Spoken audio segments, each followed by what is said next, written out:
Olá, pessoal. Seja muito bem-vindo, muito bem-vinda ao podcast Horizontes. Estamos aqui novamente com um violão. A gente vai começar o episódio de hoje de forma diferente novamente, com uma música que vai inspirar você. Se você não conhece, vai lá, pesquisa essa música, ela é muito bacana. E é interessante trazer uma mensagem positiva logo no início de um episódio que a gente acredita que vai novamente impactar a sua vida de forma diferente. É a primeira vez que o canal recebe um convidado, e nós estamos novamente com o Dr. Lucas Gonçalves para falar com a gente de um tema super especial, super específico, que mexe com certeza diretamente com você, assim como na primeira edição. Essa segunda edição aqui desse podcast vai mexer muito com a sua vida. Hoje nós vamos falar de temas que ou você vivencia, ou você já ouviu alguém que vivencia isso o tempo todo, que já usou, que já fez uso, né? Que já usou, que pensa em usar, enfim, que são as canetas emagrecedoras. A gente chama caneta, mas pode ter outro nome, né, doutor Lucas? A gente vai falar um pouquinho disso. Mas antes, o doutor tem uma mensagem para passar para vocês em forma de música. Olha que bacana. Vamos lá, doutor? Vamos lá.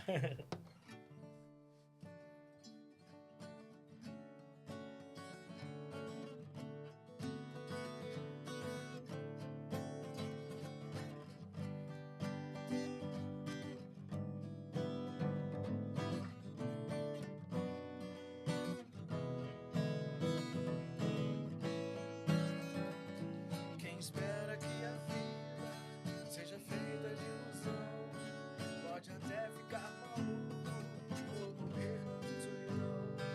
É preciso ter cuidado para mais tarde não sofrer. É preciso saber viver. Toda pedra no caminho você pode retirar. E uma flor que tem espinhos você pode se arranhar. Se o bem e o mal existem, você pode escolher. É preciso saber viver. É preciso saber viver. É preciso saber viver. É preciso saber viver. Saber viver. Saber viver. Agora, É isso aí. baguncei o refrão da música. Não, mas tá bom. É preciso saber viver, inclusive com tropeços, é normal. Bom, como a gente viu a introdução, o doutor Lucas aqui, além de médico, músico, né, doutor? A música é bondade sua. Praticante também de esportes, né? É isso aí. Isso é muito bom. Então a música tem tudo a ver, né? Quem busca viver bem, isso é muito bom. Doutor, o papo é um tema que mais mudou, né, a forma como o Brasil enxerga o emagrecimento nos últimos tempos. E talvez não só o Brasil, né? O mundo está enxergando isso, né? Que são as canetas emagrecedoras. E o senhor hoje vai trazer para a gente, de forma muito mais aprofundada, a sua rotina de atendimento de pacientes, que já há algum tempo, né, já vem atendendo e, de repente, está tendo essa guinada, essa mudança até na estrutura, na forma como as pessoas pensam e falam e encaram essa nova forma que, para mim, é algo totalmente revolucionário, né? Então, o senhor vai falar isso para a gente. Mas antes, pode, novamente, né, por gentileza, se apresentar, falar novamente também onde a gente encontra o senhor. E eu aproveito só um pouquinho antes do doutor, agradecer aqui a Clínica de Quiropraxia Souto Maior e a Copiadora Eficiente por estarem conosco em mais um episódio do podcast Horizontes. Legal. Muito obrigado pelo convite, né, Gilmar? Fico muito feliz mesmo de estar aqui, ainda mais pela segunda vez, né, para falar de um tema tão importante. E você com essa iniciativa, se ajuda muito a nós médicos, profissionais de saúde, a conscientizar a população, porque o que hoje está acontecendo mesmo é uma revolução, né? Então, me apresentando rapidamente, eu sou o Lucas, sou médico, formado na Unifenas aqui em Belo Horizonte. Sou pós-graduado em metabolismo e emagrecimento, em endocrinologia e também adequação nutricional, nutrologia, né? Também sou um dos sócios da clínica Lavivace, então pedi com carinho para os nossos ouvintes aí e As pessoas que estão nos assistindo, se puderem seguir a gente lá, @Clínica La Vivace, @Dr. Lucas, Dr. Lucas G de Oliveira, no Instagram. Lá a gente posta muito conteúdo legal, muita coisa bacana, e é lá que também você consegue, né, se tiver interesse de passar por uma avaliação nossa ou conhecer a clínica, é lá que você consegue esse contato. Bacana. E o espaço, gente, o espaço é sensacional. Estive lá visitando o Dr. Lucas como paciente. É espetacular. Fica na Pampulha, né, doutor? Isso, a gente tá ali na Coronel Dias Bicalho, 833, pertinho do Mineirão, um lugar bem tradicional em Belo Horizonte, né? Bacana. Doutor, a descoberta científica. Antes de a gente entrar no fenômeno do emagrecimento propriamente dito, né? De onde veio essa molécula? Os análogos, enfim. De onde surgiu essa caneta emagrecedora? Legal, bacana. A verdade é que o GLP-1, que é esse hormônio, né? Ele tem uma formação parecida com o glucagon, ele sempre existiu. O problema é que ele tem uma meia-vida muito curta, né? Com cerca de 2 minutos, ele já é inibido, né? Ou destruído aí por uma enzima que a gente chama DPP-4, né? E aí, os cientistas percebendo a importância dessa molécula, né? Foram buscando alternativas para poder aumentar a vida dessa molécula. Até que um lagarto chamado monstro de Gila, né? É o nome desse lagarto. Foram isolar essa molécula. Ele tem algumas características. Esse é um lagarto que ele fica ali, às vezes, meses sem se alimentar, né? E o problema de você passar por uma inanição tão grande assim, para qualquer ser vivo, é que você começa a acionar determinadas atividades, né, de autodigestão que vão gerar o falecimento. Só que esse lagarto ele tem vários e vários recursos para impedir isso. Um deles é exatamente ter um GLP-1 que vive por muito tempo e fica ali presente por muito tempo. E aí é interessante que isso acontece em dois momentos. Para o próprio lagarto, então consegue ficar muito tempo, mas ele também usa isso no próprio veneno. Então, ele, ao atacar a presa, ele faz a presa perder completamente o apetite e ela morre por inanição. E aí ele vai lá e depois, né, faz o que a natureza sabe fazer de melhor, né? E aí o que acontece? Os cientistas percebendo isso, falaram, opa, aqui tem uma coisa. Num primeiro momento surgiu uma medicação que nem é tanto conhecida, ela é mais dos primórdios lá, que usava essa molécula do lagarto e depois conseguiram sintetizar isso, mesmo que de forma biológica, né, com uma ciência biológica ali dentro do laboratório. E aí a gente tem, né, a primeira medicação que surgiu foi o Victoza, né, que é uma caneta de uso diário e que foi desenvolvida, importante a gente marcar. Esses remédios nunca foram para emagrecer, eles foram para tratar diabetes. Caramba. Porque uma das coisas que a medicação faz é abaixar a glicemia, reduzir a resistência à insulina. Então, eles foram para isso, né? Foram criados para outra finalidade, né? Isso, exatamente. A grande questão é que depois perceberam que essa medicação, os pacientes que estavam em tratamento para diabetes começaram a emagrecer também. Opa, uma nova fronteira, né? Então, do diabetes para estética. Hoje, eu gosto muito de frisar isso, assim, é lógico, né, que a gente não pode negar que a pessoa que, né, tá com sobrepeso, obesidade, ela vai ter uma questão estética, uma questão de autoimagem. Mas é muito importante a gente frisar que a obesidade é uma doença. E ela é a base de todas as outras doenças. Exatamente. Então, é muito difícil você pensar numa doença crônica a longo prazo que não está relacionada com obesidade. Câncer, a gente pode falar de hipertensão, a gente pode falar de diabetes, né? Uhum. A gente pode falar de neurodegeneração. Todas elas têm uma relação íntima com a obesidade, né? Meu Deus. Doutor, e a virada aqui brasileira? O senhor que acompanha, está ali sempre atuando, se atualizando, estudando muito no consultório, né? Como esse tema saiu dos congressos e veio para o seu consultório? Eu vou falar, assim, da virada de chave, né? Como um remédio para diabetes, né? Isso estava muito limitado a nós que trabalhávamos com endocrinologia, né? Porque a gente usava muito esse recurso para diabetes. Por mais que entre a comunidade médica, essa bolha aí da endocrinologia, a gente sabia que aqui também ajudava a emagrecer. Mas a virada de chave mesmo foi com o lançamento do Ozempic, né? Porque o Ozempic, ele trouxe uma comodidade e um efeito de emagrecimento maior. Aí, parece que nesse momento a população começou a entender isso. Muito por causa de rede social, muito por causa, né, de a gente já ter dados mais de segurança exclusivos para emagrecimento. Isso tudo aconteceu depois que o Ozempic foi lançado, sabe? E ganhou o Brasil também, né? Hoje em dia a gente vive num mundo globalizado, então a informação chega muito rápido, né? Doutor, a realidade do consultório. Qual o paciente ideal? Tem como falar isso? Existe um paciente ideal do ponto de vista médico? Sim. Ó, eu acredito que o paciente ideal, né? E acho que ladeio essa opinião com os meus outros colegas endocrinologistas, que é aquele paciente que apresenta uma síndrome metabólica, que é aquele paciente que, além da obesidade, ele tem uma resistência à insulina importante ou até já uma diabetes instaurada. Ele tem dislipidemia, né? Alterações não só nos valores, mas na qualidade desse colesterol. Ele já tem mediadores inflamatórios muito bem determinados. Esse paciente, que é aquela obesidade mais matadora, né? Ele é o que vai mais se beneficiar. Depois a gente pode falar que hoje a gente vive uma terceira revolução.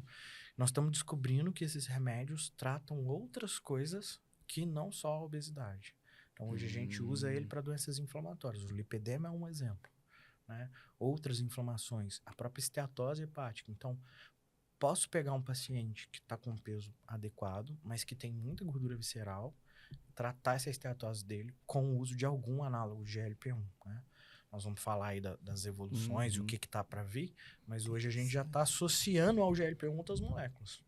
O GIP é um exemplo, e o GIP, nesse caso, que é a tirzepatida, ele tem um efeito anti-inflamatório que o GLP-1 tinha um pouco menos. Né?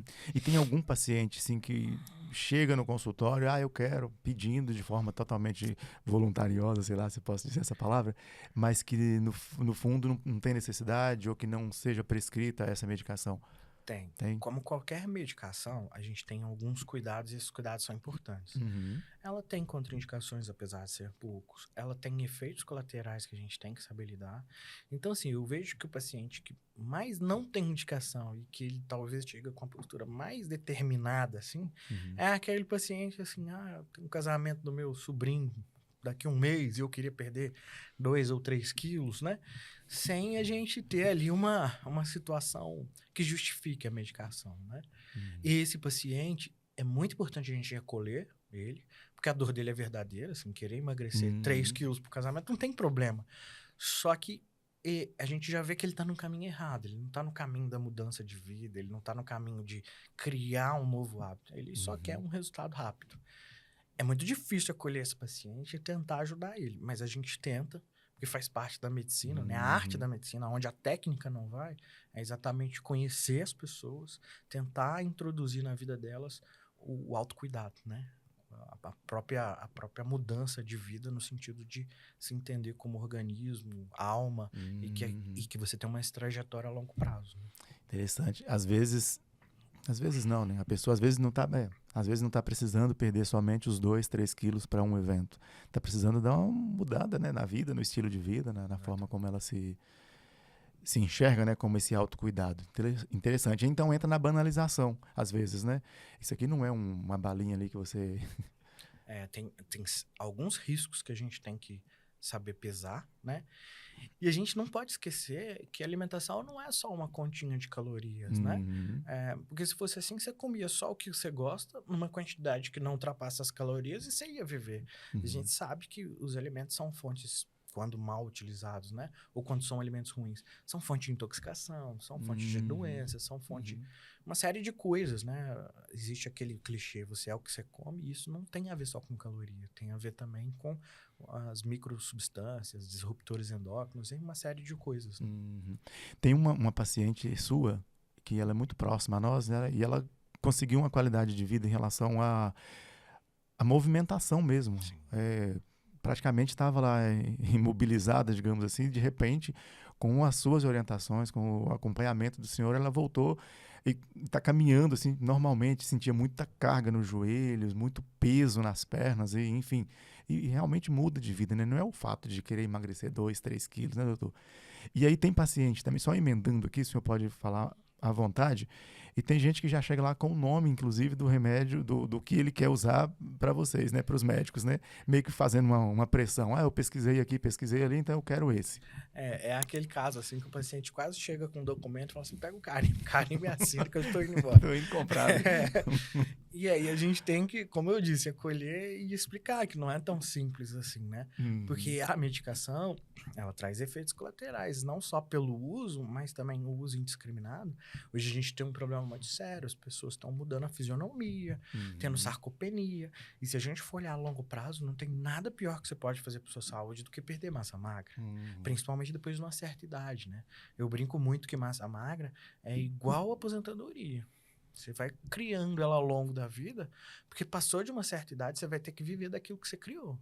Se você lá com 30, 40 anos, você pega tudo no banco, depois você vai ter dificuldade lá com 70, 80, né? Boa. Porque você já não está mais tão produtivo. Para massa magra, o pensamento é a mesma coisa, né? Então, sim, né? É revolucionário. Eu quero dizer que essas medicações ajudaram a gente muito, abriram um horizonte maravilhoso. A gente pode até falar dos impactos econômicos que está tendo em outros setores, né, que a gente nem imaginava, mas é preciso ser encarado como uma medicação, né? Tem indicação, tem que ter acompanhamento, né? E daí que entra, doutor, a responsabilidade também do médico, né, que está atendendo esse paciente. Não é porque ele chega lá com um papelzinho já para carimbar e sair comprando, mas tem um pouco não, tem muito de vocês, né? Não é, não quero perder cliente, vou lá e aplico. Não é assim que funciona, né? Sim. E até assim, fazendo uma meia-culpa aí da minha classe, é lógico que tem gente muito séria, lá na La Vivace a gente tenta ser o mais sério possível, mas uma coisa que acontece é que é um tipo de recurso que o médico pode ter na clínica dele, por exemplo, né? E isso pode entrar dentro de um pacote, né? Um tratamento, né? Que busca um resultado. Não tem nada de errado ou ilegal nisso, mas é preciso ter muita consciência de um conflito de interesse. Existem, sim, poucos colegas, mas que infelizmente fazem uma má prática, que pensam só no lado financeiro. E aí é a caneta nervosa que a gente fala, né? Sem muito critério. Não. Só que eu já conheci pessoas que tiveram pancreatite, né? É muito bacana falar assim, isso aí é muito pouco, não acontece. Não é bem assim. Porque se a gente pensar, a gente usa muito esse número na medicina, né? É o NNH, que é uma sigla em inglês para o número necessário para você ter complicações. Então, vamos pensar, por exemplo, na pancreatite. Nós estamos falando que a cada 200 pessoas tratadas, mais ou menos, tá? Isso varia de literatura. Você vai ter um episódio. Numa medicação que a gente sabe que só do uso irregular nós temos 20 milhões de doses ultimamente entrando aí no país, imagina, 20 milhões, 200, vão ser muitas pessoas que vão ter pancreatite, né? Então, não é tão simples assim, né? Tem que ter esse cuidado. Tem que ter mesmo. Tanto da parte médica, o colega tem que estar muito embasado técnica e eticamente, quanto também do paciente, né? Fui lá no médico, ele não quis me prescrever, ele me explicou, mas mesmo assim eu não quis. Vou ligar lá pro meu amigo que vai no Paraguai ou alguma coisa assim. A gente tem que ter muito cuidado com isso aí. Nossa, mãe. A gente vai entrar agora no próximo bloco falando sobre justamente esses efeitos, possíveis efeitos colaterais. Não é algo totalmente, né, milagroso que se você afundar o pé ali não vai ter problema. Vai ter problema sim, é melhor que você tenha cuidado. E aqui eu, principalmente, não estou aqui para dar lição a nada nem ninguém, mas são os indicativos que na prática o doutor que está aqui na minha frente percebe, né, que muita gente não tem esse autocuidado, essa autorresponsabilização consigo mesmo, com a sua própria saúde, né? E acaba, às vezes, enfiando os pés pelas mãos, como no ditado popular, né? Então é preciso cuidar. Vou pedir a sua gentileza nesse momento de você se inscrever, além de se inscrever no canal, ativar os sininhos para não perder nenhum episódio como esse e outros do canal. Mas com alegria também eu informo, né, que nós já superamos 500 mil de visualizações nos nossos episódios e esse canal tem 1 ano, nós fizemos recentemente, agora em maio, 1 ano, foi dia 25 de maio, o primeiro episódio foi ao ar, né? E a gente já superou 500 mil de visualizações, estamos chegando a 8 mil inscritos, numa velocidade muito... E temos episódios muito bem vistos e avaliados, sabe? Muito bem aceitos também pelo público. Então, seja um membro do canal. Já ganhamos o primeiro selo certificado também do YouTube. Então, estou convidando você para ser membro do canal e nos ajudar a produzir conteúdos relevantes como esse, tá bom? Muito obrigado a você que já é membro do canal, que já se inscreveu. Compartilhe esse conteúdo com mais 1, 2, 3 pessoas e venha ser membro conosco. Doutor, os efeitos colaterais que pouco se fala. O senhor acenou, né, a perda da massa, o senhor fez uma bela associação com a aposentadoria. Esse é um dos efeitos que mais tem aparecido, tanto da perda da massa quanto eventual pancreatite. Tem outros também que são mais comuns e até, entre aspas, né, mais leves, que as pessoas não estão levando em consideração. Sim. Eu acho que os principais e aqueles que são sentidos logo na primeira semana de uso, quando, né? Porque não é todo paciente que vai ter efeito colateral, né? Uhum. E existem graus de efeito colateral, né? Mas talvez os principais sejam a náusea, podendo chegar no extremo de um vômito, a próprio enjoo, né? Ao alimentar, a sensação de empachamento. Isso, de certa forma, é educativo para o paciente, porque ele começa a entender assim, opa, realmente eu tinha um comportamento alimentar meio exagerado e esse remédio está me mostrando que isso não está tão legal. Uhum. Do ponto de vista de perda de massa, eu não diria nem que é um efeito colateral, eu diria que é o efeito de um mau acompanhamento. Nós temos resultados na Lavivace maravilhosos de pessoas que perderam 15 quilos e ganharam 3 quilos de massa, perderam 20 quilos e ganharam 2 quilos de massa magra. Eu mesmo sou um exemplo de alguém que emagreceu com o uso desse recurso, sendo acompanhado, e tive um ganho de massa magra no processo, né? Então, assim, eu não consideraria a perda de massa magra um efeito colateral. Eu consideraria ela o efeito de um mau acompanhamento, de uma má escolha, né? A gente tem outras questões que também estão um pouco relacionadas. Antigamente, a gente falava que a queda de cabelo estava relacionado ao déficit calórico, porque o remédio te coloca em um déficit calórico, né? Hoje a gente já começa a entender que parece que não é só isso. Que existe realmente um efeito, nem que seja um eflúvio telógico que a gente fala, né? Que é uma perda de cabelo que depois vai se restabelecer com a medicação. E os mais sérios, mais graves, eu citaria esses dois, né? Que é a pancreatite e a gastroparesia. Como eu disse lá, voltando no lagarto, né? Uma das coisas que a substância ou a molécula faz é diminuir o trânsito intestinal, deixar aquilo ali tudo mais lento. A grande questão é que isso pode ficar tão lento, principalmente em grandes doses, né? Que eu posso ter uma gastroparesia. O meu estômago ali fica com a alimentação completamente parada, estômago, intestino. Isso gera uma emergência médica, né? Precisa de hospital, urgência, lavagem, uma série de coisas. Então, isso aí tem uma questão importante também. São mais raras, mas é como eu disse. Naquele NNH, se a gente tem mais gente usando, vai acontecer mais. E tem que aí eu tô falando da minha experiência clínica, apesar de já começar a perceber alguns estudos tocando nesse assunto. É muito difícil pra gente entender qual que é o impacto completo da alimentação na saúde mental das pessoas. Alimento é cultura, alimento é expressão, alimento é afeto, né?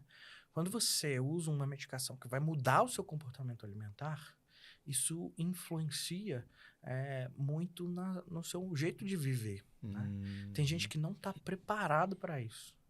E aí tem sim alguns casos de depressão, às vezes não depressão, uma distimia, uma apatia, ou o paciente está ansioso, não sabe explicar. Alguns pacientes relatam insônia e eu tenho visto isso também. Acredito que fruto um pouco disso. É uma coisa que ainda está sendo entendida, mas que eu vejo com uma certa frequência, sabe? Agora, isso também abre uma porta muito legal, que é o seguinte: do mesmo jeito que um dia perceberam que ao tratar diabetes os pacientes emagreciam, a gente tratando o emagrecimento tem percebido que outros hábitos ruins têm ido embora também. Vício em compras, às vezes vícios em geral, né? Pornografia, cigarro, bebida. Então, um paciente que faz uso dessas medicações, às vezes a gente quer acertar um lugar e acerta outro também.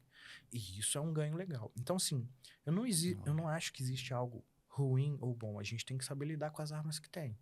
Se eu tenho uma medicação que tem um impacto psicológico, eu vou cuidar desse paciente com carinho, eu vou cuidar do emocional dele, mas se isso vier a meu favor para eu retirar um vício, opa, talvez não seja tão ruim assim, né? Mas que interessante.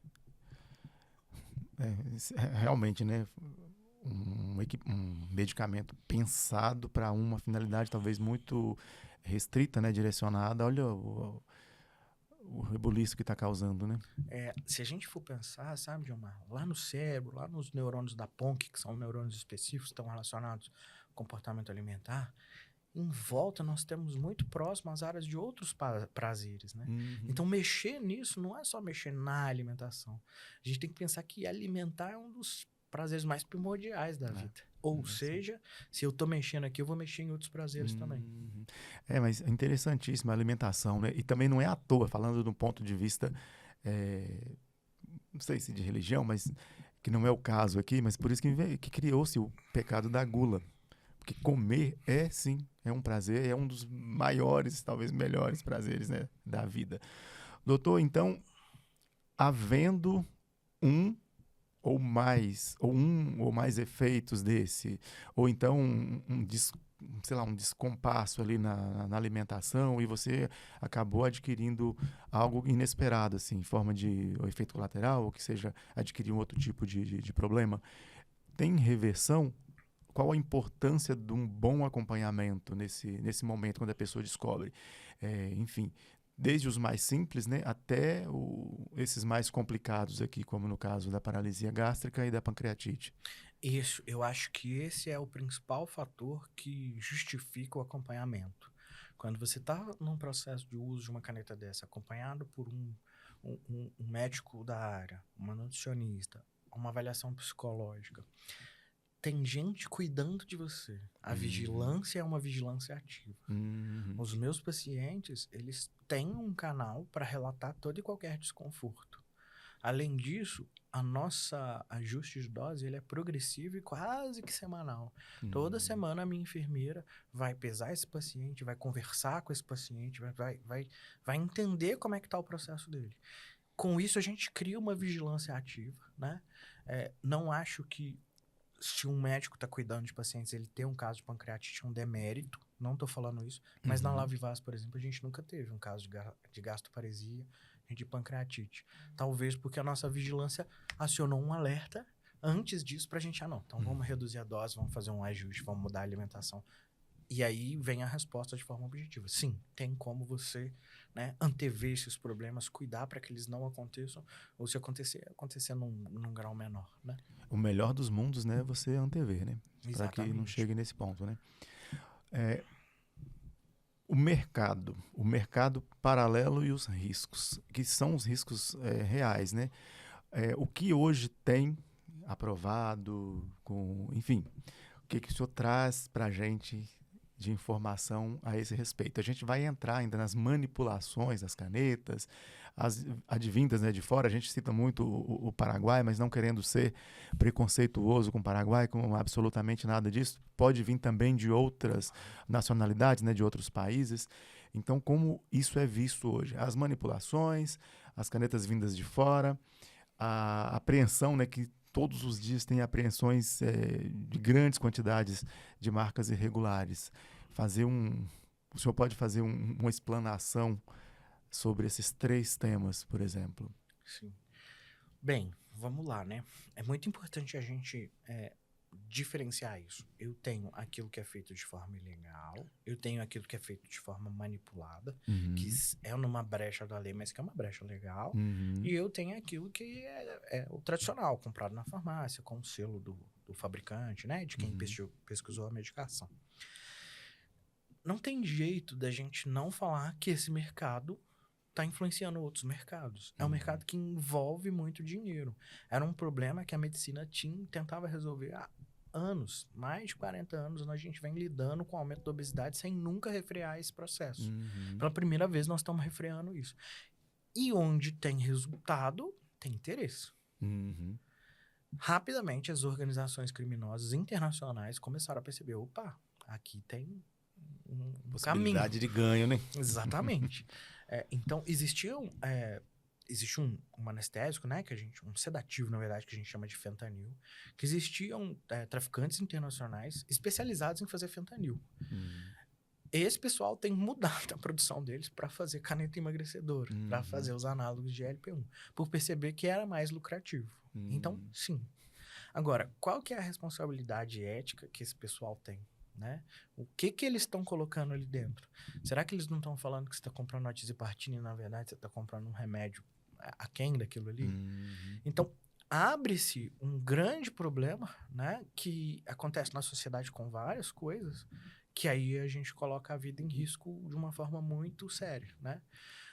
Eu acho que as farmacêuticas, né, que inventaram as medicações, que descobriram, elas têm todo o direito de, no prazo ali, né, da patente, usar daquilo ali. Afinal de contas, elas tiveram um grande investimento. Mas a gente também tem que ter muito cuidado, porque esse remédio tem que ficar cada vez mais acessível. Então, formas mais acessíveis de ajudar as pessoas. E aí, não estou entrando em questões de política, eu vejo com bons olhos o que o governo americano fez recentemente, de deixar as medicações mais acessíveis e subsidiadas, principalmente nos Estados Unidos, que é o país mais obeso do mundo, se a gente for olhar em números, né? Então, faz sentido, né? E a longo prazo, o peso que isso vai ter na diminuição de internações, de doenças graves, de desimobilização de pessoas produtivas, isso é muito relevante, né? Posto isso tudo, é o bom e velho cuidado e parcimônia. A gente tem uma coisa que é revolucionária. Então vai ter interesses bons e escusos, né? Caminhar de uma forma verdadeira, né? Uma forma com ética é sempre melhor a longo prazo, né? A curto prazo, aquilo, quando a esmola é boa, o santo desconfia, e o santo é um sábio, né? Ele desconfia, não é à toa, não, né? Boa. Jesus. O senhor tem, provavelmente, né, ouvido muita gente falar, eu estou fazendo uso disso, daquilo, e às vezes os efeitos nem são aqueles que as pessoas esperam, né? Talvez seja isso, está comprando o famoso gato, né, por lebre, né? Exatamente. E essa senhora, como é que vai sair disso? Vai estar ingerindo algo que, ao invés de te ajudar, tá te... A gente teve casos recentes de pessoas que faleceram por causa de uso de medicação importada de forma, né, fora dos padrões legais. Você falou a questão do Paraguai, e até deixar claro isso, né? Também não tem nada contra o Paraguai, é um país maravilhoso. Eu acho que do ponto de vista de evolução, né, econômica, ele tá dando um baile em nós vizinhos aqui, né? Tá mesmo. Então, assim, eles estão de parabéns. É uma questão de legislação. A legislação lá é um pouco mais aberta e isso pode ser muito bom para a população, para o empresário, mas também, às vezes, é usada de forma, né, por quem não tá tão bem intencionado, assim, né? E isso que você falou é muito importante, assim. Eu acredito, quando eu vejo, né, o paciente me contando alguma coisa ou outra, que ele não entende os riscos que ele está sendo exposto, sabe? Até porque existe na cultura brasileira, por causa da história dos esteroides anabolizantes, etc., um pensamento de que, assim, não, o esteroide que vem do Paraguai, que vem da China, é bom, só é barato porque veio de uma fábrica que talvez não tá tão assim. E não é bem assim. Porque o cara que tá mal intencionado, ele já percebeu isso. E aí você pode, sim, não seria, eu tô elucubrando aqui, mas não seria nada errado a gente pensar, alguém que tá mal intencionado, vou te vender como retrodutida, por exemplo, que nem foi lançada, mas aí eu vou botar a tizipartina lá, que é mais barato. Você vai comprar achando que é retrodutida, mas pode ser só tizipartina. Aí eu te cobrei 3 vezes mais. Eu não preciso nem te contaminar, nem te fazer doente, mas você tá comprando lugar por lebre, né? E isso provavelmente acontece, é o que a gente vê, né? Uma coisa que me falam muito e eu vejo nas redes sociais, né? Até colegas endocrinologistas falando, ou de outras áreas, né? Falando assim, como que você vai comprar uma retrodutida do Paraguai ou de outro lugar se nem foi lançada ainda? Eu explico isso. É o seguinte, quando a gente vai fazer a patente de uma molécula, você tem que contar a fórmula daquela molécula. Todas essas moléculas são peptídeos, então existe uma sequência de nutrientes que está ali. Na China, por exemplo, você tem laboratórios que, pela legislação chinesa, podem pegar aquilo ali, reproduzir e fazer. Então, sim, existe retrodutida, mesmo sem ser lançada, existe sendo vendida no mercado internacional. Então, existe retrodutida para ser vendida. Isso chega no Brasil de forma, né, ilegal, vamos dizer assim, né? Então, eu também entendo aquele paciente que está mais desesperado ou que já vem do mundo ali de compras mais ilegais, vamos dizer assim, que ele, não, então é só mais um.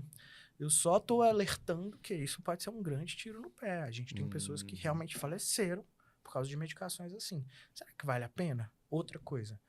Quem que vai estar te acompanhando? Desculpa. Quem que vai estar te acompanhando você fazendo uso de uma medicação dessa? Né? Acho difícil um médico ou alguém que queira, né, te ajudar tá te prescrevendo isso aí. Isso não cabe na minha cabeça, né? Então, ou seja, você vai estar sozinho. E esse é o problema. Voltando aqui para o paciente que está fazendo um uso legal de uma medicação legal. A gente já falou da importância do acompanhamento e dos riscos. Imagina você usando uma medicação ilegal. Nossa Senhora. Não tem nem como eu prever o resultado daquele uso, né? Tem gente que o médico, a médica é o vizinho, a vizinha, porque deu certo. Eu fui no casamento, emagreci 3 quilos, também quero, vou fazer isso. E a forma também até de armazenar, tem gente que compra em quantidades maiores, né, doutor? Também isso eu acho que é um dado importante para falar para o nosso público. Tem uma forma específica de você manipular, de você receber esse medicamento no corpo e, eventualmente, estando em casa, tem a maneira correta de você também armazenar? Sim, com certeza. Do ponto de vista do remédio comprado na farmácia, né? Você vai numa grande rede e compra. Ali você vai ter uma orientação, que esse remédio tem que ficar na geladeira. A própria farmácia teve toda uma cadeia de distribuição muito controlada para ele chegar com o resfriamento correto. Dentro da farmácia eles ficam na geladeira, né? Então, assim, essa é a questão. E daí vem o nome, caneta, né? Porque o formato é parecido, a gente, né, seleciona a dose, etc.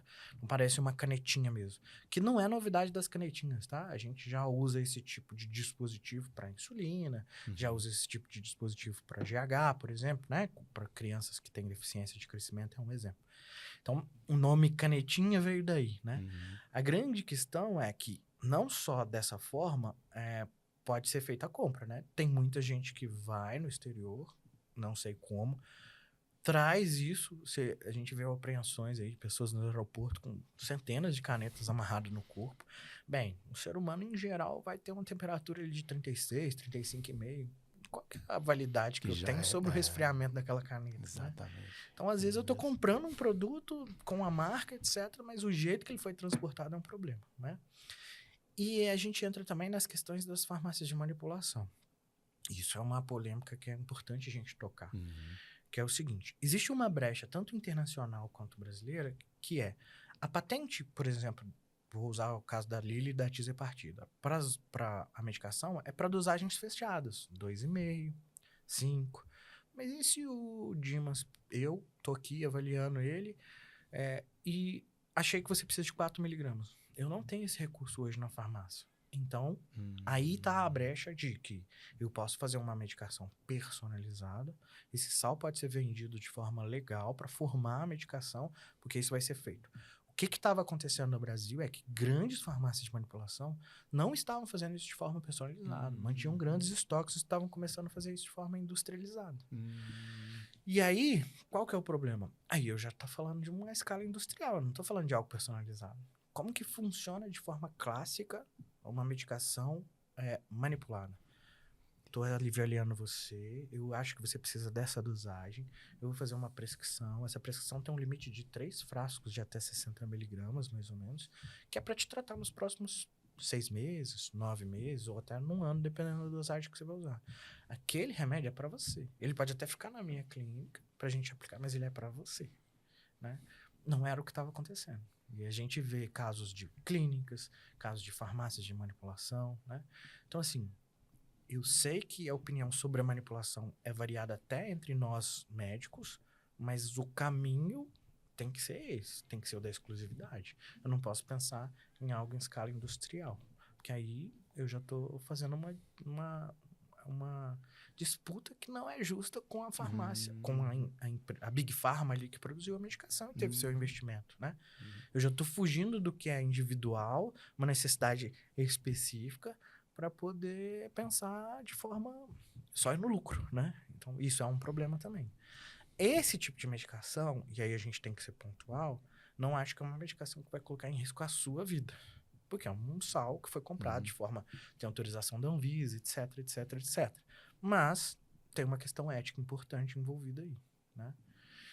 E aí, acho que com isso a gente fecha, assim, né? As formas legais hoje de conseguir são essas duas. Você vai na farmácia com uma receita, ou você faz uma manipulação voltada para o seu caso, acompanhado por um médico, com uma receita e etc, né? Aquilo é exclusivo seu.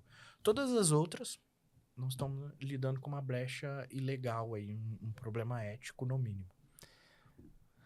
Ai, Jesus. Você sabia disso? Eu não sabia. Olha que interessante. E o mais importante é você não colocar a sua vida em risco. Essa acho que é a parte mais importante, né? Você tem que cuidar realmente da sua vida.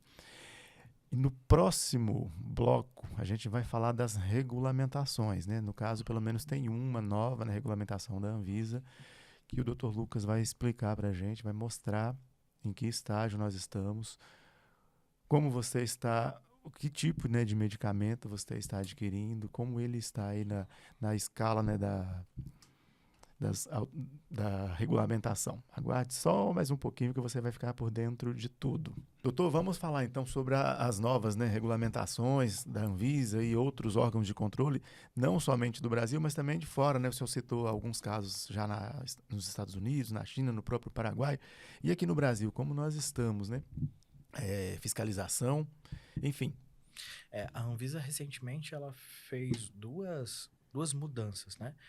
Que houve uma época em que essas canetas não precisavam de receitas, né? Você podia pedir no iFood, você tem. É quase que um contrassenso, né? Você fazia o pedido ali, chegava na sua casa, etc. Eu acho que a primeira grande mudança que eu sou totalmente a favor, eu acho que é exatamente isso, né? Precisar da receita. Porque se você precisa da receita, você pelo menos conversou com o médico para te dar uma orientada, né? É lógico que isso é muito pouco, o ideal é o acompanhamento mesmo. Mas, bem, pelo menos cria uma barreira mais ou menos que existe com o antibiótico hoje, por exemplo, né? Ou as medicações controladas. E a outra grande questão foi ela se posicionar com relação à manipulação, né? Eu não vejo problema na manipulação, essa é a minha opinião. Eu sei que colegas pensam diferente, né? Mas que isso seja de forma individualizada, né? Sabe por que eu não vejo problema? Principalmente com as novas evidências, vou te dar um exemplo muito bacana. A gente tem visto que dosagens microdoses que a gente fala são importantes no tratamento de algumas doenças, lipedema, doenças inflamatórias. E, infelizmente, a Lilly não consegue vender isso pra gente. A dosagem mínima que ela vende é 2,5, né? Então, se eu quiser usar uma dosagem de 1 miligrama, como que eu vou fazer? Esse paciente só tem uma via, que é usar a medicação manipulada. Que se for feito de forma responsável, com bom material, todas as certificações, tanto de vigilância sanitária quanto também no Anvisa, não vejo problema. E que, em geral, tem um resultado muito bacana. Essas foram as duas principais recentes, né? A da receita um pouco mais para trás, aí ano passado, e essa agora com relação à manipulação, né? Bacana. Eu vejo de forma positiva as duas. E os genéricos? A gente teve aí recentemente, né, a Ozempic. Sim. É isso? Ozempic mesmo, né? O que está acontecendo é que essas patentes elas estão caindo, né? Então, por exemplo, a gente tem a liraglutida, né? Sendo usada já há bastante tempo. Então, a patente caiu e hoje a gente já tem iniciativas brasileiras. A própria AMS está fazendo a medicação deles, né? E isso vai acontecer, né? A patente tá... É porque não caiu hoje, amanhã eu lanço no mercado, né? Então, a patente cai e aí as outras, né... grandes farmacêuticas vão entrar com pedido de regulação na Anvisa e aquela medicação vai sair. Isso eu vejo de uma forma positiva. Pode até ser uma postura meio de visão política, mas eu entendo que competição é algo bom. Sim. E até pensando do ponto de vista evolutivo, assim, as espécies evoluíram por causa da competição. E eu entendo que o mercado é assim também. Como eu havia dito, é uma medicação revolucionária por uma população que está cada vez mais obesa. Então, se a gente conseguir, através da competição de mercado, deixar isso mais acessível, porque a gente tem que ser honesto, né? Nós estamos falando aqui, hoje, vou pegar o exemplo do Ozempic, que você me falou, que a versão para emagrecimento é o Wegovy, né? É a mesma molécula, só que com concentrações diferentes. Hoje uma caneta de 1,7 miligramas de GOV, que é a concentração dela, tá na casa aí de R$ 1.500, R$ 1.700, né? Não é uma coisa tão acessível Não é. assim, se a gente for pensar no Brasil, né? Então, se a gente conseguir deixar isso mais acessível para também atingir, né, os rincões do Brasil, os lugares onde as pessoas não são tão bem remuneradas, apesar do seu esforço, a gente vai estar tratando a população como um todo. Quem ganha com isso é o sistema de saúde, é a população, né? Você citou o exemplo de uma conhecida. Eu tenho pacientes com histórias maravilhosas. Antes das canetas, a gente já emagrecia as pessoas. E com as canetas, mais ainda. Eu tenho um amigo que também é meu paciente. O cara tinha um sobrepeso muito importante. Não conseguia mais andar de moto, que é um negócio que ele amava. Não estava conseguindo mais brincar com as filhas. Depois de um tratamento com acompanhamento, ele teve um resultado maravilhoso. Perdeu quase 30 quilos. Hoje ele já voltou a andar de moto. Ele já consegue brincar com as filhas. E esse é só um exemplo de outros tantos, né? Se a gente conseguir deixar isso acessível para as pessoas mais carentes, isso seria maravilhoso, né? E só o mercado consegue fazer isso. Só a competição. Só a competição. Né? Então eu vejo de forma positiva isso. Muito bacana, doutor. E o papel, né, das farmácias, né, ou farmácia mesmo, de manipulação. Como você escolher uma boa farmácia, que você, assim como referência, que vai te dar segurança naquilo que você está buscando, que ali vai ter todos os ingredientes, né, os corretos ali na manipulação daquele medicamento. Isso é muito importante. Eu acho que uma coisa que é muito bacana é a ética da farmácia. E a gente consegue ver isso na primeira conversa com a pessoa que está te visitando, né? O que ela está te oferecendo, né? Se ela vai te oferecer aquilo do jeito que tem que ser, ó, você precisa ali da receita, etc. Ou uma outra forma, que aí já não é tão legal. A história dessa farmácia. Farmácia de manipulação de injetáveis, né? Não é qualquer farmácia de manipulação, né? Então, nós temos empresas no Brasil que são tradicionais, de muita qualidade, e já fazem injetáveis de qualidade há muito tempo. Então, isso é uma ótima chancela. A outra coisa é a história da esmola demais, né? É justo que se tenha um preço justo para aquilo que é bom. Então, muito abaixo, opa, vale a pena eu ter uma pulga atrás da orelha. Muito alto também, será que isso se justifica? Será que não está buscando um lucro além da conta, né? E, por fim, vigilância, órgãos regulamentadores, né? Como é que está essa farmácia do ponto de vista, assim... Não, quando eu digo por fim, não menos importante, talvez uma das coisas mais importantes, né? Como que estão a questão desse registro, etc. E aí eu falo, isso não fecha a história. Depois que eu adquiri isso, vamos supor que eu estou usando na minha clínica, o meu paciente adquiriu e ele, né, tá fazendo uso, vigilância, no sentido de estar de olho, ó, tá funcionando, tá tendo um resultado legal, ele tá tendo efeito colateral, não tá. Isso é condizente com os números, né? A gente tem uma expectativa de perda de peso dentro dos estudos. Isso está sendo cumprido? Que aí eu consigo vigiar assim, ó. Se eu tenho vários casos de vários pacientes, independente do comportamento deles, que eu tô tendo uma perda de peso aquém, bem, talvez valha a pena eu ligar para essa farmácia e falar assim, ó, a qualidade não tá satisfatória dentro do que eu tô pensando. E isso envolve acompanhamento e cuidado com esse paciente. Você tem os números desses pacientes? Você controla isso na sua clínica? Você controla isso no seu consultório? Isso é importante, né? Muito interessante. Gente, o cuidado, né? Cuidado acima de tudo. Doutor, agora o uso desses medicamentos, né? A gente até colocou uso para sempre. É para sempre ou é o para sempre enquanto dura? Legal, bacana. Aí a gente entra no assunto obesidade. Como que a gente está enxergando a obesidade com as novas evidências e com a nossa experiência, né? Quando eu digo a gente, comunidade médica, científica, né? Tudo indica que a pessoa que tem uma obesidade mais crônica, ela tem alterações metabólicas que não vão embora logo no primeiro emagrecimento. Então, a gente tem cada vez mais uma visão de entender que a obesidade é uma doença crônica. E que do mesmo jeito que você não vai brigar lá com seu avô que parou de usar, porque ele usa o remédio para pressão a vida inteira, porque pressão é uma doença que provavelmente é crônica, né? Por que a gente vai brigar com um paciente que tem um problema toda vez que a gente tira a medicação, ele engorda, né? Sendo que a gente sabe os riscos que isso tem. As farmacêuticas, e aí a gente pensa, né? Por exemplo, as fabricantes, né? Elas defendem doses altíssimas para manter aquele peso mesmo depois. Mas já existem outros estudos menores que mostram dosagens menores a longo prazo e que mantêm o peso daquele paciente. Eu tendo a ver na minha clínica, no meu dia a dia, isso como uma resposta melhor. Porque dosagens muito altas da medicação por muito tempo deixam esse paciente sempre em risco de uma pancreatite, de uma gastroparesia, né? E o que a gente está buscando? O resultado. A longo prazo, eu quero o resultado. É manter aquela pessoa magra, né?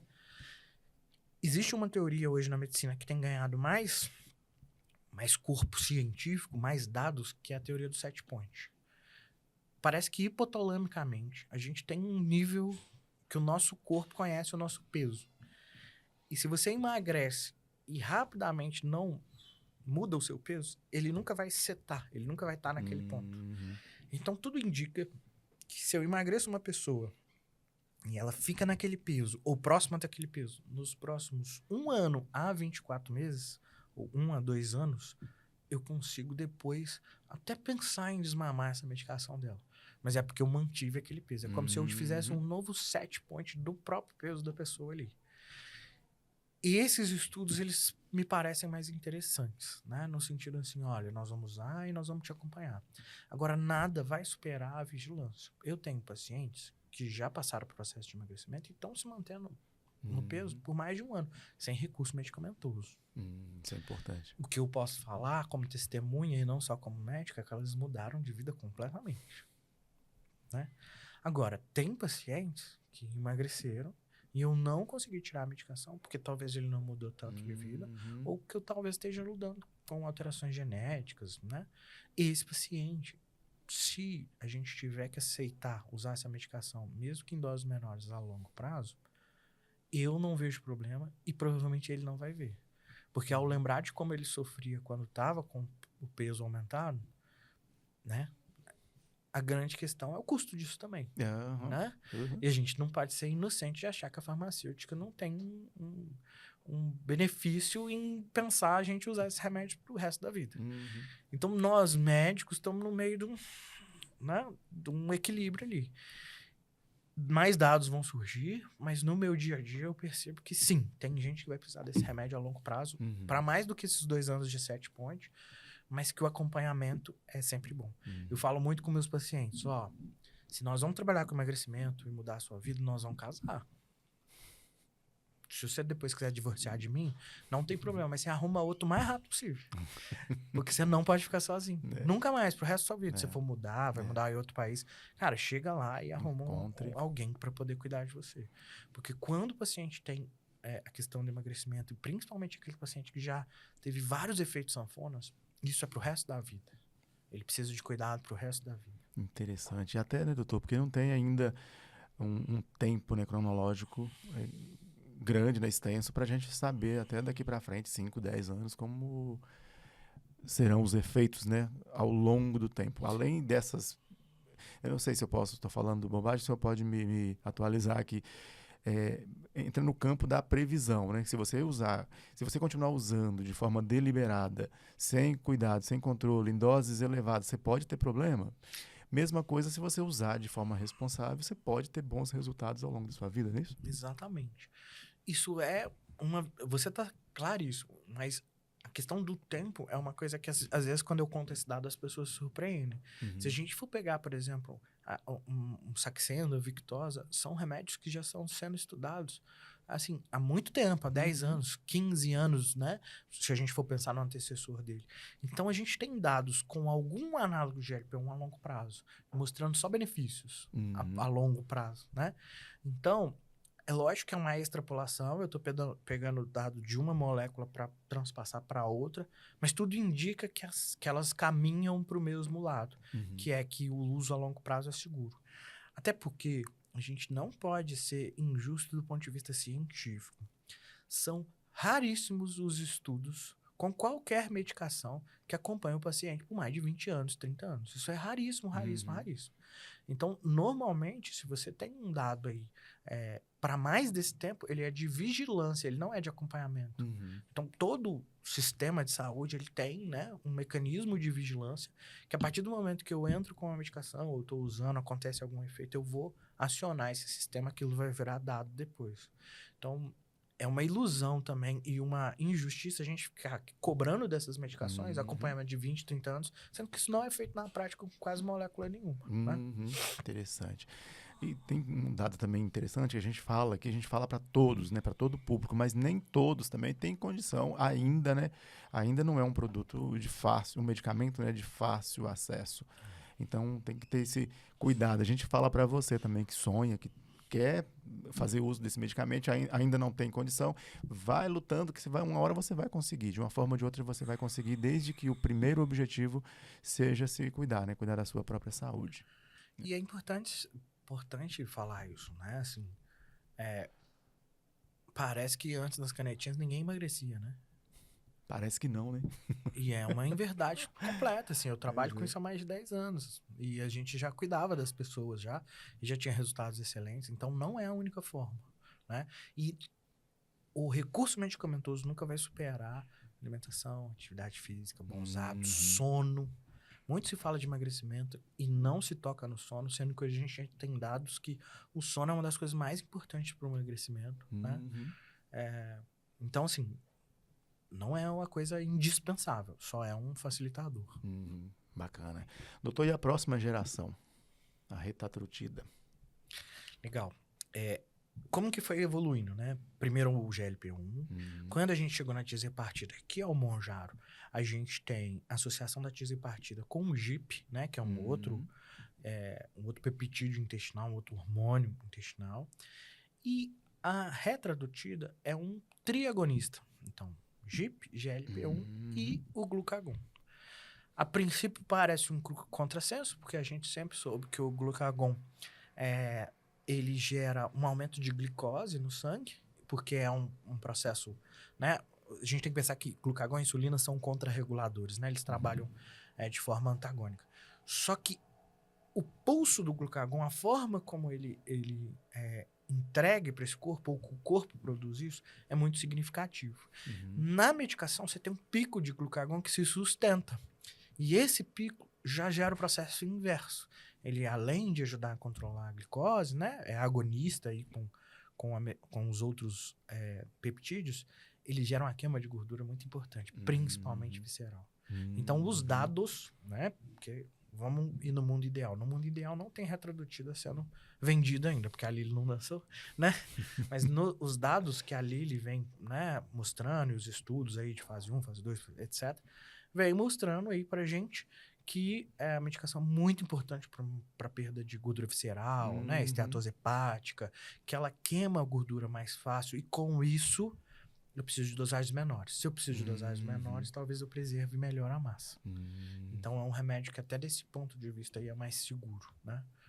Muito se fala sobre a questão do tumor de tireoide, né?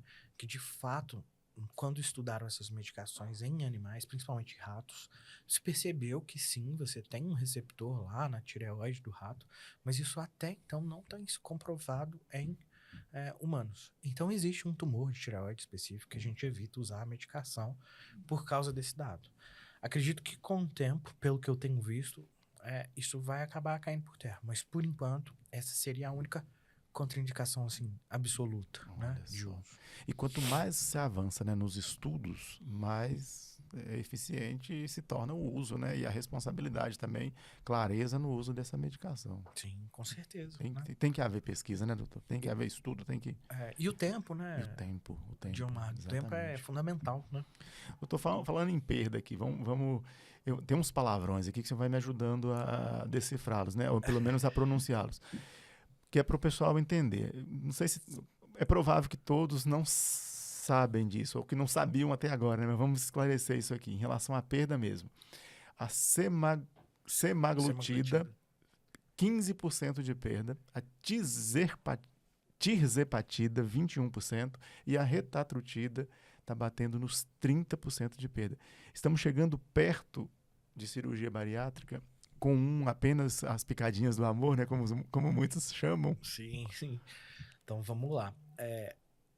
Vamos dar nome aos bois, né?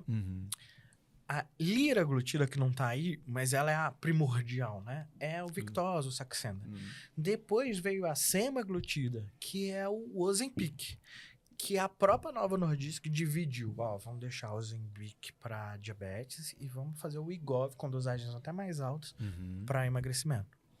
E por fim, agora, lançados, a gente tem a tirzepatida, que é o Mounjaro. A retradutida é uma medicação da Lilly também, que é produtora do Mounjaro e que vai ser lançada. Só que a gente já tem estudos, desde do Wegovy, né, do Ozempic, a gente tem estudos para emagrecimento.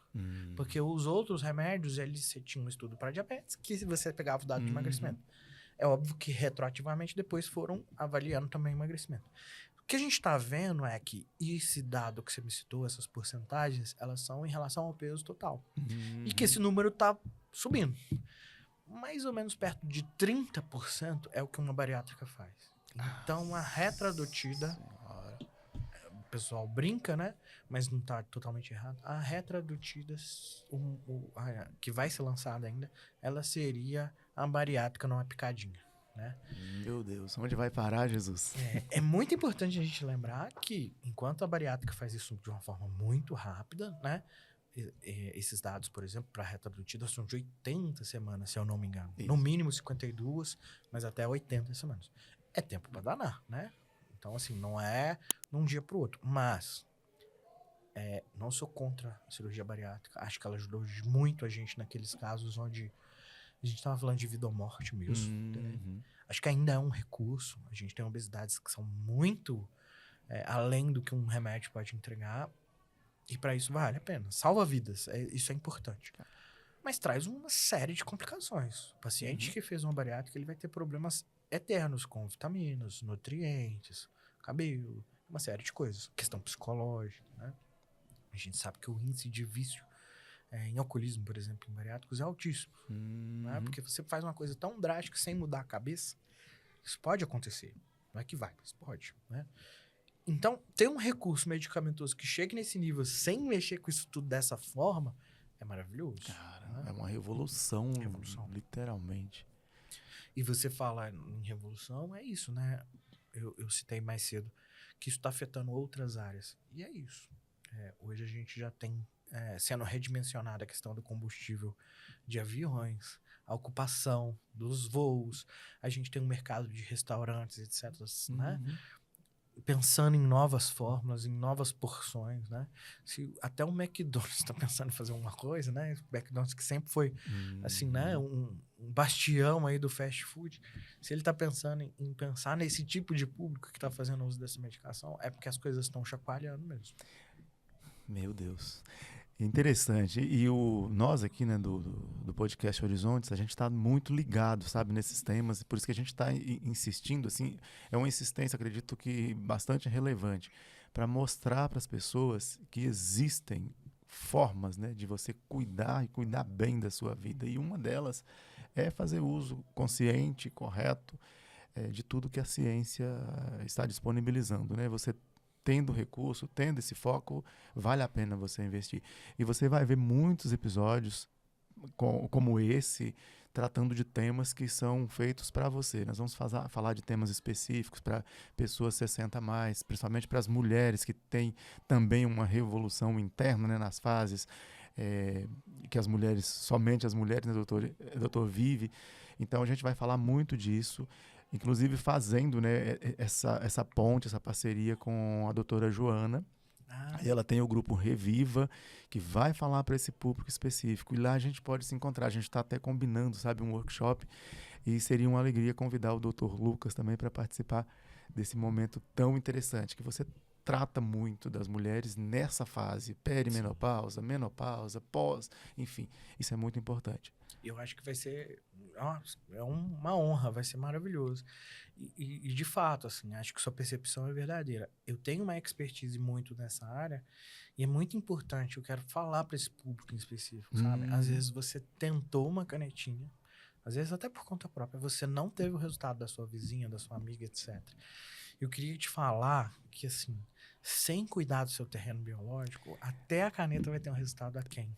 Fala isso, pode olhar direto nos olhos das pessoas que estão ali te... Isso é muito importante. Então, minha amiga, né, que tá tentando emagrecer, que tá ali no 35 mais e que às vezes até já usou um recurso desse e não tá tendo um resultado comparativo com outras pessoas. A primeira coisa que eu queria te falar é que não se compare com os outros, só você tem a sua genética, só você tem sua história.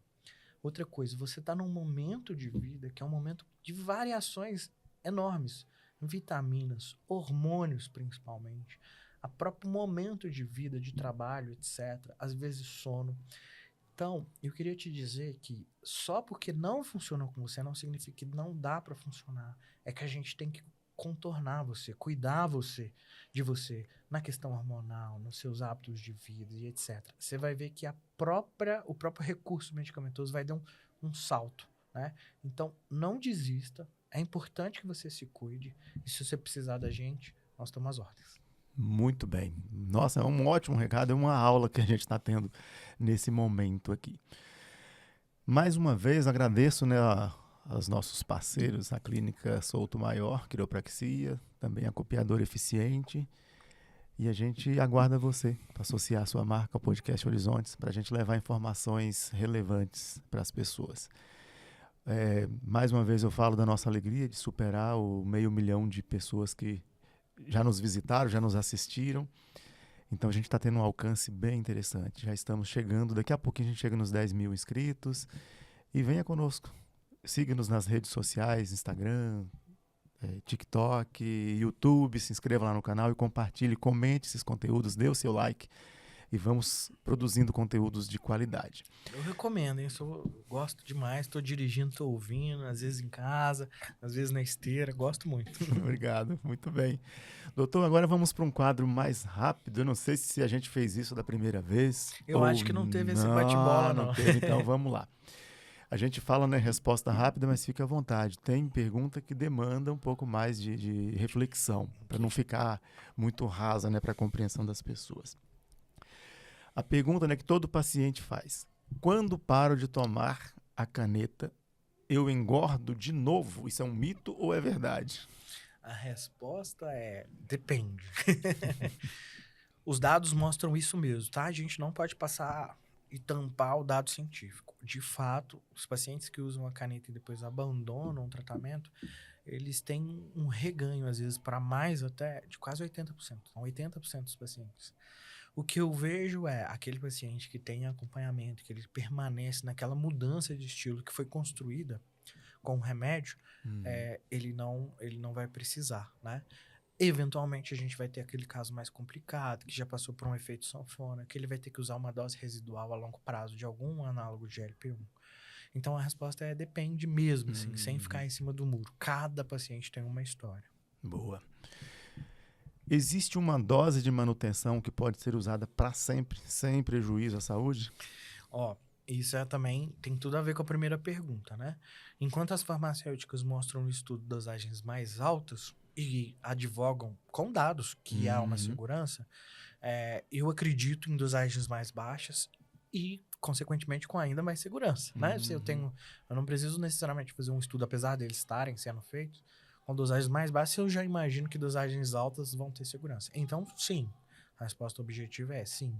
Só que essa dosagem não é uma receita de bolo, ela tem que ser construída com você e seu médico, né? Interessante. Em uma frase, doutor, qual o perfil do paciente que nunca deveria receber uma caneta emagrecedora? Aquele paciente que não está disposto a mudar de vida. Curta, literalmente curta e grossa. Isso aí. Sem dieta, né? Funciona. É possível emagrecer com saúde só com a caneta, sem mudar a alimentação e a prática de exercício físico? É possível emagrecer com saúde dificilmente. Dificilmente. A pergunta dos pais. Para um pai ou mãe que descobriu que o filho adolescente está usando caneta sem prescrição, o que esses pais devem fazer? Difícil, né? Tem lá minha pequena, ela é muito pequenininha ainda, né? A TT vai fazer 4 anos. Mas por ser pai eu entendo essa preocupação. É lógico que o nosso primeiro impulso é dar aquele puxão de orelha e bem forte, né? Porque sabe-se lá de onde isso veio, o que que tá ali, né? E qual que é o risco disso aí. É tão complicado que o risco não é nem mapeado, né? Mas é importante tentar entender o porquê. Acolher a dor dessa criança ou desse adolescente, né? O porquê que ele optou por aquilo. Porque, de fato, eu posso falar como alguém que lutou com peso a vida inteira. A obesidade, ela gera marcas e dores que a gente não consegue nem expressar. Elas vão do físico ao mental, à sua autoestima e etc. Esse jovem, ele tá numa fase onde ele tá construindo a personalidade dele. Se a gente conseguir resolver esse problema de uma vez por todas, seria maravilhoso para esse adulto que ele vai ser. Ele vai ser um adulto mais confiante, etc. Né? Então, acolha, entenda, busca entender o motivo e peça ajuda. Né? Eu não sei nada de carro. Quando meu carro estraga, eu peço ajuda. Eu não sei nada de construção. Quando eu tenho um problema no meu prédio, eu peço ajuda.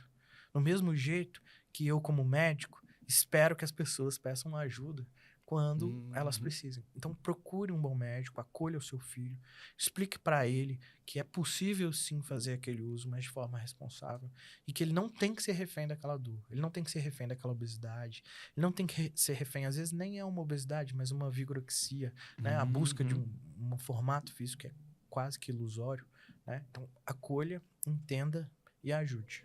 Muito bom. Agora uma pergunta para a próxima geração. Vou ver se é possível se eu responder em uma palavra, né? A retatrutida vai mudar, ou melhor, as canetas emagrecedoras, vou mudar a pergunta. Vai mudar o tratamento da obesidade ou é só mais do mesmo? Já mudaram. A gente nunca teve o que aconteceu. Não precisa nem de lançar a retrorutida. Se hoje a gente parasse a evolução no momento que a gente está com a tizipartida, já é revolucionário. Meu Deus. Um conselho para quem está pensando em começar a caneta agora a usar, né? Qual o primeiro passo antes de comprar a primeira dose, a primeira aplicação? Buscar ajuda médica, isso aí é inegável. Um médico, um nutricionista, uma equipe que possa te acompanhar.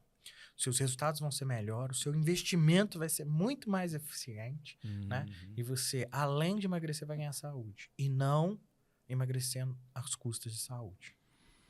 Muito bem. Doutor, muito obrigado. Eu que agradeço, Mais meu um amigo. papo extremamente rico, relevante. Fique à vontade para falar de novo onde as pessoas encontram o senhor, as suas redes sociais e faça as suas considerações finais no tempo que o senhor achar necessário. Eu agradeço muito mesmo. É uma oportunidade ímpar, né? De falar de um assunto que como a gente está falando, revolucionário. Já estou me sentindo em casa, né? Muito Um bom. lugar que a gente chega, toma aqui um cafezinho, toca violão e ainda tem papo bom. Isso aqui é a casa da avó da gente, né? Como se diz. Então, eu queria agradecer muito. Pode me convidar quantas vezes quiser. Eu vou estar sempre disposto. E convidar você, né? Que ficou interessado a conhecer nossas redes sociais, @Clínica La Vivace, @drlucasg de Oliveira no Instagram. Lá você consegue todas as informações, né? E venha conhecer a La Vivace, né? Na Coronel Dias Bicalho, 833. Eu falo que a gente trata muitas coisas lá, né? Eu sou adepto da visão da medicina integrativa, então é difícil um assunto que a gente não cuide da sua saúde lá. Mas o nosso principal foco é transformar vidas.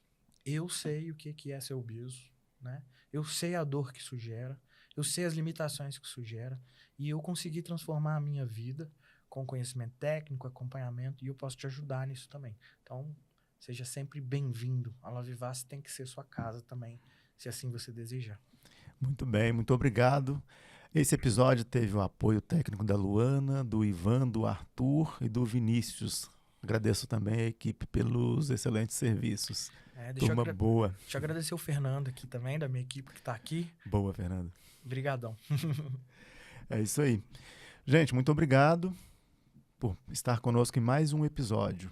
Não se esqueça de se inscrever no canal, se tornar um membro do nosso grupo ou clube de membros do nosso canal no YouTube, podcast Horizontes. Muito obrigado a todos. Obrigado, meu amigo. Show. Show de bola. Show de bola.